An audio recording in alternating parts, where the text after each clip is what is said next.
On this DVD, I'm going to present an opening repertoire for black against 1d4 using the Queen's Gambit declined. So let's just play those moves, the first two moves on the board. There we are, and instead of taking that pawn on c4, I'm going to solidly protect my pawn on d5 using the pawn on e6. Why am I recommending the Queen's Gambit declined? Well, first of all, because it is completely sound.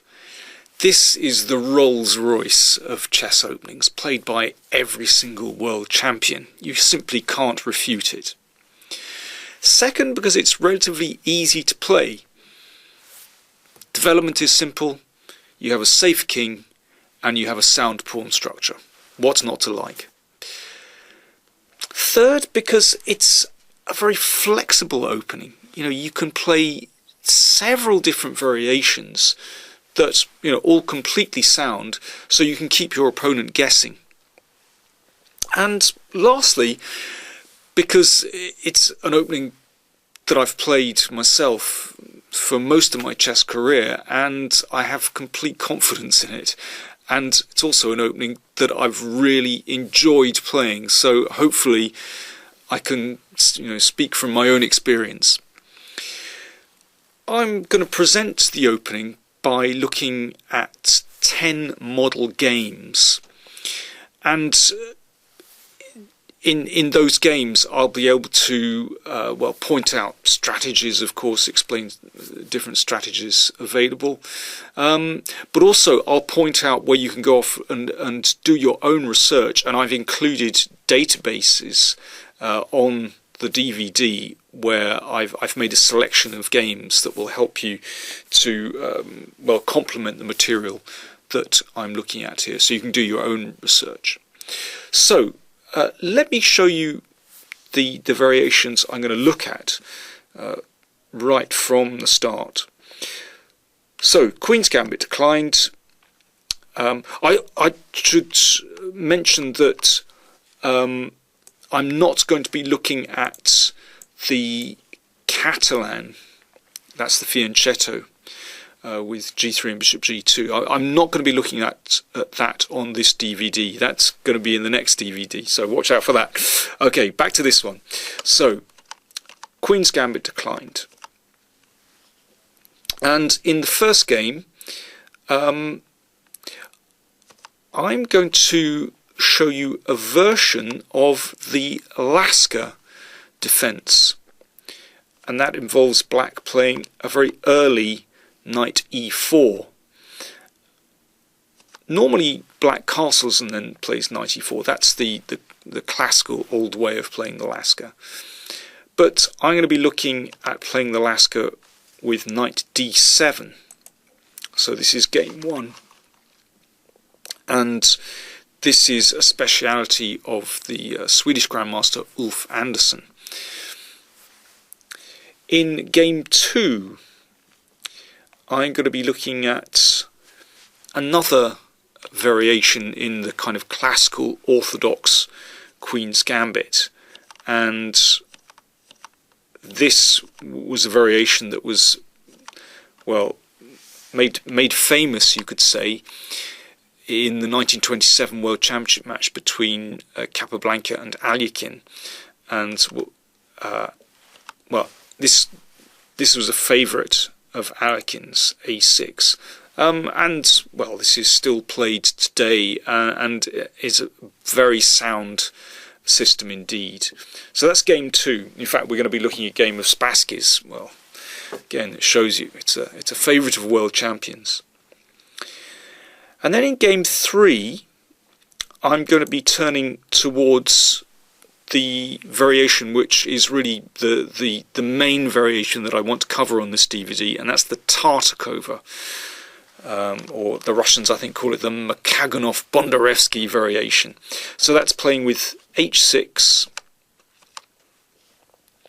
and then with b6. So this is an attempt to straight away solve the problem of that bishop on c8, which at the moment is blocked in by the pawn on e6.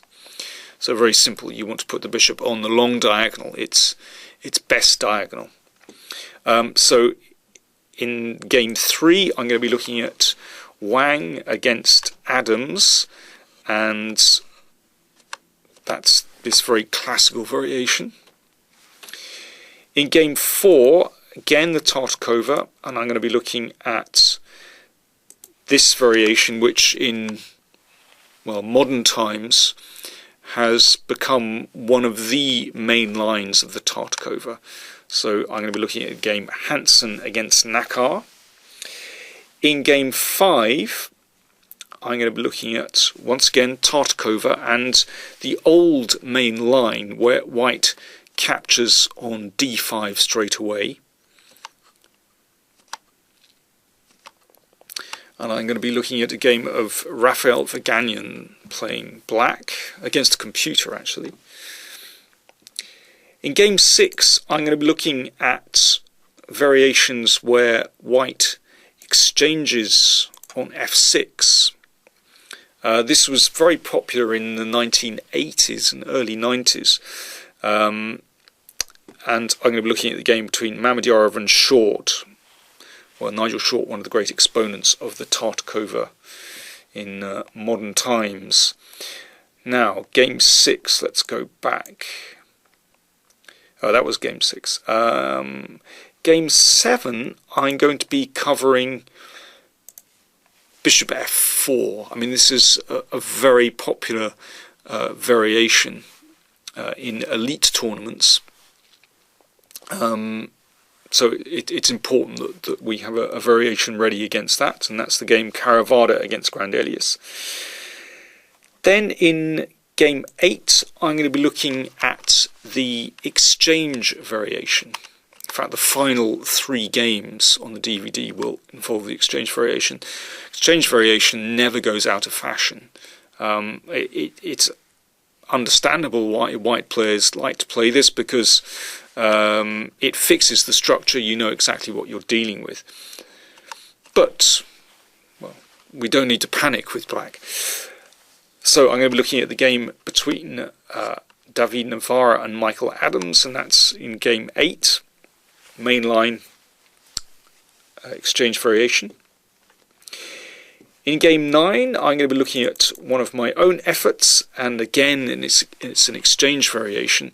And in that game, I played with Bishop e7.